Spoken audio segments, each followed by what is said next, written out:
இன்னைக்கு எங்க வீட்டு ஈஸி சமையல்ல நம்ம பார்க்க போறது பன்னீர் புலாவ். எண்ணெயில முந்திரி பருப்பு வறுத்துடுங்க. கைப்பிடி அளவு பெரிய வெங்காயத்தை நல்லா ப்ரௌனா வறுத்து வச்சுடுங்க.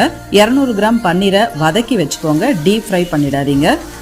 குக்கர்ல எண்ணெய் விட்டு பிரியாணி இலை, பட்டை, கிராம்பு, பூ, 2 ஏலக்காய், வெங்காயம், பட்டாணி, இஞ்சி பூண்டு போட்டு வதக்கிட்டு மல்லி புதினா கைப்பிடி அளவு சேர்த்துட்டு சீரகத்தூள், தனியாத்தூள், மிளகாய்த்தூள், கரம் மசாலா போட்டு கிளறிட்டு அரை மணி நேரம் ஊற வச்சிருக்கிற அரிசி, பிரியாணி அரிசி நான் யூஸ் பண்றது இல்லைங்க, சாதாரண சாப்பாட்டு அரிசி தான். 1 டம்ளருக்கு 2 டம்ளர் தண்ணி ஊற்றி பன்னீரையும் தேவையான அளவு உப்பையும் சேர்த்து மூடிடுங்க. ஒரே ஒரு விசில் வந்தா போதும். கம கம டேஸ்டியான பன்னீர் புலாவ் ரெடி. முந்திரியையும் வெங்காயத்தையும் தூவி ராய்த்தாவோட பரிமாற வேண்டியதுதான். இந்த ஈஸியான ரெசிபி உங்களுக்கு பிடிச்சிருந்தா நீங்க வீட்டில் ட்ரை பண்ணுங்க. லைக் பண்ணுங்க, கமெண்ட் பண்ணுங்க, ஷேர் பண்ணுங்க, மறக்காம சப்ஸ்கிரைப் பண்ணுங்க.